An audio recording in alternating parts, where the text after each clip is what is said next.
मन वचन कर्म से अपने शिव, अपने आराध्य, अपने सनातन के जो देव हैं, जो तीनों लोगों की रक्षा कर रहे हैं, उन्हें अपना गुरु माना है। गुरु के संदर्भ में हम आकर, गुरु के समक्ष आकर अपनी सभी बाधाएं, अपनी सभी परेशानियां हम गुरु के आगे रखते हैं। जिस दिन से शिव गुरु के रूप में हमें मिले हैं, उस दिन से हमारा जीवन बदल गया है, शिव में हो गया। ज्ञान की ओर हमारा ये जो कदम बढ़ रहा है, ज्ञान की ओर, धीरे धीरे धीरे धीरे शिव में होते चले जा रहे हैं, शिव की ओर हमें बढ़ाव होता जा रहा है। जब इस जीवन में शिव आराध्य के रूप में थे, भगवान के रूप में थे, आराध्य मतलब भगवान, तो ये जीवन केवल पूजना जानता था, मानना जानता था और चढ़ाना जानता था। जिस दिन से शिव गुरु के रूप में शामिल हुए, गुरु की गद्दी पे विराजमान हुए, इस हृदय में ज्ञान रूपी शिव समाप्त जो समर्पण होता है वो आया।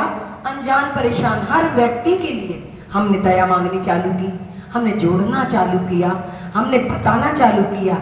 जिस तरीके से कड़ी दर कड़ी हमने अनजान परेशान व्यक्तियों को जोड़ा, उसकी भी दया हम पे, आप पे हो रही है। ये हमें और आपको दिख रहा है, क्योंकि जब भी हम किसी व्यक्ति के लिए किसी स्थान पर बैठ के दया मांगते हैं, जब वो दया हमारी मंजूर हो जाती है, पूरी हो जाती है, तो हम चर्चा करवाते हैं। चर्चा का अर्थ है शिव की वो बातें, शिव की वो बातें जो हम पे बीती है या जो आप पे बीती है, जो दया आप पे हुई है, उसको हम यहाँ आकर अपनी व्याख्या के रूप में करते हैं कि गुरु ने हम पे ये दया की है। उसे हम शिव चर्चा कहते हैं। जो दया हम पे, आप पे हो रही है, जो इस मंच से हमें मिला है ज्ञान, उसको हम अनजान परेशान व्यक्ति से जोड़कर उन तक पहुंचाते हैं कि जिस दिशा में महादेव ने हमें खींचा है, हमें लिया है। माध्यम कोई भी हो सकता है, माध्यम कोई भी हो सकता है। अनजान परेशान हर व्यक्ति को जोड़ने का कार्य सबको मिला है। ऐसा नहीं है कि केवल मंच वाले जोड़ेंगे, ऐसा कुछ नहीं कि मंच वाले जोड़ेंगे। हर एक व्यक्ति को शिव कार्य दिया गया है। शिव कार्य वो कार्य है, किसी भी सरकारी और गवर्नमेंट नौकरी से बढ़कर ये कार्य है। ये हम पे और आप पे महादेव ने विश्वास किया, तो हम और आप यहाँ तक मौजूद हैं। बाकी लोग अपने अपने घर में क्यों विश्राम कर रहे हैं, क्यों आराम कर रहे हैं? क्योंकि इस लायक उसे समझा नहीं गया। हम वो अनमोल गुरु के रत्न हैं, या वो अनमोल जीवात्मा है जिसे गुरु ने स्वयं किसी ना किसी के माध्यम से शिव का उपरांत बनाया। आप जाइए, उनसे चर्चा कीजिए, उनको बता के आइए और यहाँ तक लेके आइए। और आज हम 4 लोग ही क्यों, 10 लोग ही क्यों मंदिर में उपस्थित होते हैं? क्योंकि त्रिलोकपुरी में तो मुझे लगता है लाखों से ऊपर नाम दर्ज होंगे। क्योंकि जो इस मायने को समझ गया, जो इस लगन को समझ गया, जिसको ये लगन लग गई, उसे कोई भी गर्मी, सर्दी, बरसात रोक नहीं सकती। हम किसी भी अवस्था में होंगे, हम शिव के ध्यान में चले जाएंगे। जिस तरह से एक बच्चा एक माँ के बिना एक पल नहीं रह सकता, उस तरीके से हम परमपिता शिव के रूप में, शिव गुरु के लिए रह नहीं सकते। ये 2 घंटे का समय हमारे लिए वो अनमोल समय है जो चाह कर भी, जो खर्च कर कर भी नहीं मांग सकते आप। गुरु ने कल एक किताब पढ़ रही थी, किताब में पीछे का श्लोक क्या लिखा हुआ था? जब भी आप किसी मंदिर में जाते हो तो आपकी आंखें खुद बंद हो जाती है, तब आप हाथ जोड़ते हो, मांगते हो, पर कोशिश करो कि आंखें बंद ना हो, क्योंकि वो दिव्य दर्शन आपसे ना छूट जाए जिसके लिए आप यहाँ तक आते हो। कोशिश करो कि आंखें उनका दीदार कर सके जिनका दीदार करने यहाँ तक आते हो, जिनको पाने यहाँ तक आते हो। पर जब हम भाव में जाते हैं, विश्वास में जाते हैं कि शिव सब कर देंगे, हमारी आंखें कुदरती बंद हो जाती हैं, क्योंकि उनका जो दिव्य रूप है उसको हम निरंतर नहीं देख सकते। हमारी आंखें नहीं बर्दाश्त कर सकती, हमारी बहुत कमजोर आंखें हैं। और वो इस दिव्य ज्योति के रूप में विराजमान होते हैं मंदिर में कि 2 मिनट से ज्यादा हम उन्हें देख ही नहीं सकते। हमारी आंखें कुदरती हाथ जोड़कर बंद हो जाती हैं।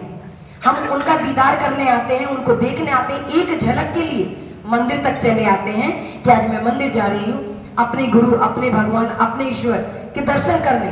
पर जब हम मांगने खड़े होते हैं, क्योंकि हमारे को मांगना ही सिखाया, हम पृथ्वी लोक में है, मृत्यु लोक में है, मांगने का कार्य कर रहे हैं।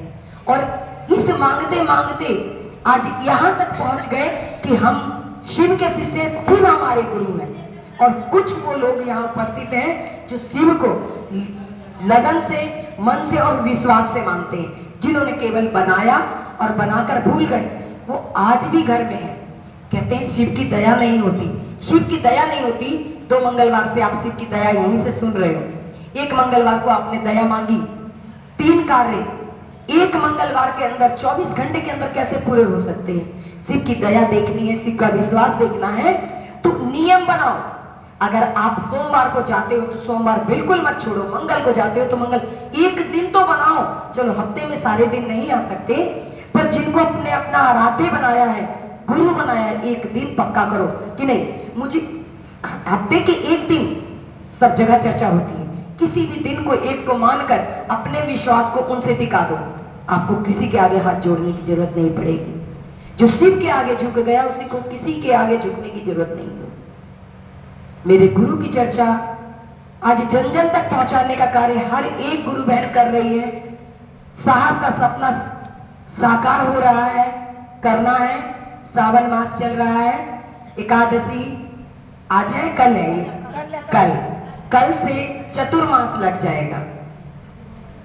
चतुर्मास का मतलब है जो हमारे देव जो पृथ्वी को, धरती को चला रहे हैं, भगवान विष्णु, वो विश्राम के लिए 4 महीने चले जाएंगे। फिर 1 महीने सावन के मेरे महादेव धरती पे आ जाएंगे। मेरे बाबा 1 महीना धरती को चलाएंगे। उसके बाद आपको पता है धीरे धीरे कृष्ण जी आ जाएंगे, वो चलाएंगे जन्माष्टमी तक। उनके बाद गणपति जी आ जाएंगे, 10 दिन वो चलाएंगे। ऐसे ही धीरे धीरे फिर पितृ आ जाएंगे, पितृ चलाएंगे। उसके बाद दिवाली आ जाएगी, नवरात्र आ जाएंगे, माँ दुर्गा चलाएंगी। इस तरीके से बांट के कार्य। जब 4 महीने चतुर्मास के हमारे देव सोते हैं तो सभी देवता